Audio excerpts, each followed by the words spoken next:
কিরে লেউন, তোর নাম যেমন লেউন, লেউনের মতো মুখটা করে বসে আছিস। লেউন, কি হলো রে? এতদিন পর তোর মুখটা এত দুঃখিত লাগছে, কিছু হলো নাকি তোর মনের ভেতরে? শোনো, নিজের মেয়ে যেমনই হয় 12 জনের সাথে যা করছে করছে মানছি, কিন্তু 10 মাস 10 দিন তুমি যে প্রোডাক্টটা দিয়েছো আমার পেটে, আমি তো রেখেছি, আমি তো জানি নিজের কষ্ট, মনে দুঃখ, আমার তো মনে কষ্ট হয় না?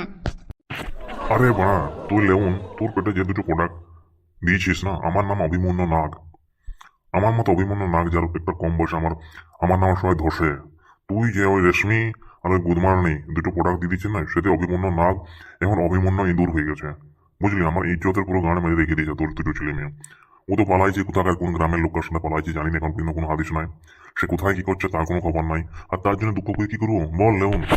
তা মায়ের মধ্যে মানবে না, 10 মাস 10 দিন পেটে ধরেছে, তোমার তো মোটাটা লিয়েছে, আবার বাচ্চাটা 10 মাস ধরে যে কোনো কষ্ট করে মানুষ করেছে, যেমন হয় কুকুর হোক মানুষ হোক, আমাদের তো বাচ্চা না। আমি কিছু বুঝিনি, আমার মন খারাপ অনেক আছে, ঠিক আছে?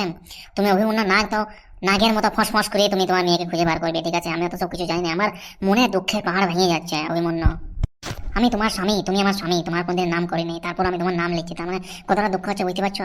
এই যে গুদমানি ছেলে, তুমি যে নামটা দিয়েছো আমার ছেলের গুদমানি, সে কি কোনোদিন আমার শান্তি দিয়েছে? সে তো মুখে গাল সবসময় লেগেছে।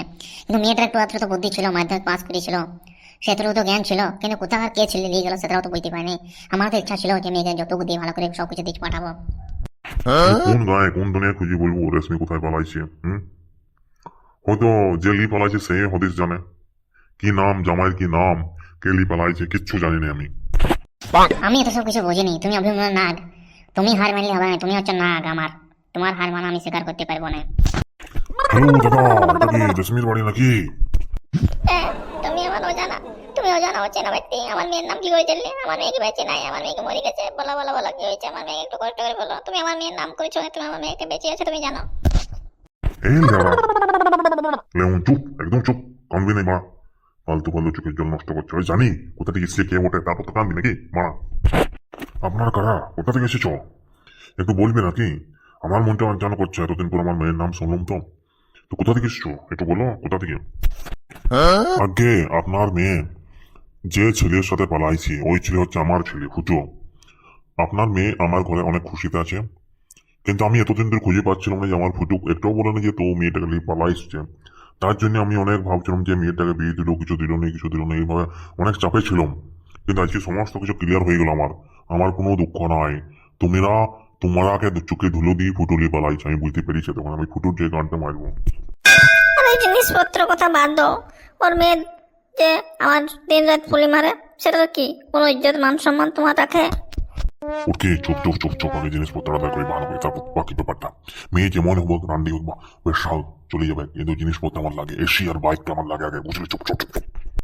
আরে বিহাই মানে আমার মেয়ের শ্বশুর তুমি? বাবা বাবা বাবা, আমি এমন বিহাই পাবো আমি স্বপ্ন ভাবিনি। বাপরে বাপ, তোমার ড্রেস আপ, তোমার লুকিং ফ্লাও। এই লেউন, দেখ দেখ দেখ, বিহাই বিহাই নিশ্চয়, বসা বসা রান্না করে খাতিরদারি কর, তারপর বাকি কথা হবে, ঠিক আছে? ওগো, আমার জামাইয়ের নাম কি ফুটো? নাম ঠিক আছে, কিন্তু আমার রেশমি কেমন আছে? আমার রেশমি তো ভালো আছে না? রেশমি, রেশমি তোমার রানীর মতো রেখেছি, রানীর মতো। রেশমি ঘরে বিহাই বিহান প্রথমবার এসেছে, জল টল জিজ্ঞাসা কর, ঠিক আছে? তুই এত মাথা ঘামাইস না, ঠিক আছে? তোর মেয়ে ভালো আছে সেটা আমি বুঝে গেছি, পরের কথা পরে হবে, তার আগে খাওয়া দাওয়া মিষ্টি মুখ মুখ কর। আমার মেয়ের আমি প্রথম আমার বিহাই ভ্যানকে দেখেছি, আমার তো বুধমানি ছেলে তো সে কপাল নয় যে তাকে কোনো মেয়েদের বিয়ে দেবো। সে তো একদিনে ভাগাই দেবে, বুধমানি ছেলে এমন। আমি আগে তোমাদের খাতিরদারি করি, তারপর বাকি কথাটা হবে। আসো আসো আসো আসো।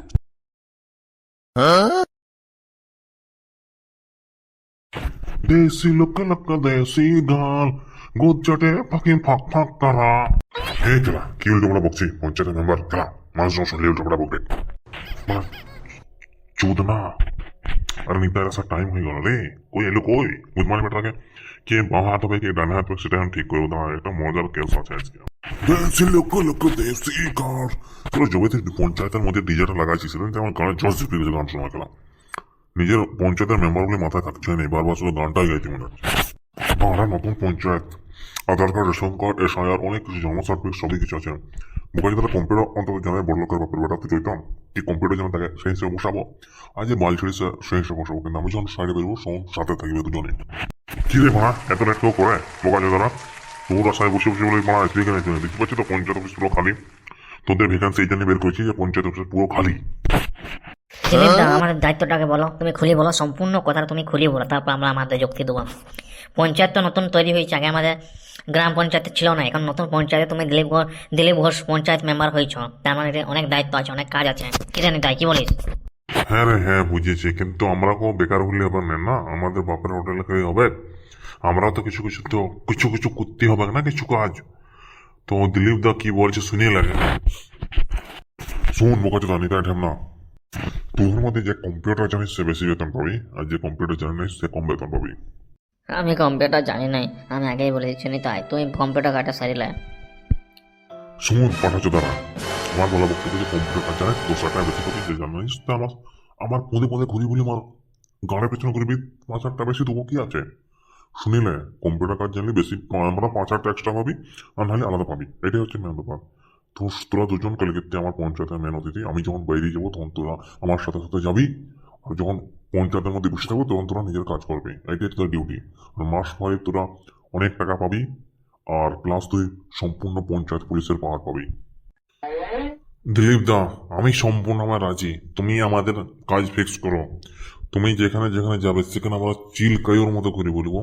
আর যখন পঞ্চায়েতের মধ্যে আমি একটু হয়তো কম্পিউটার জানি, আমি সব কিছু সাল্টে নেবো, ঠিক আছে? তুমি চাপিয়ে না একদম, জাস্ট আমাকে পাওয়ারটা দিয়ে দেবো, আমরা যে কোনো বৌদি কোচি মাল সমস্ত কিছু যা খুশি করতে পারি।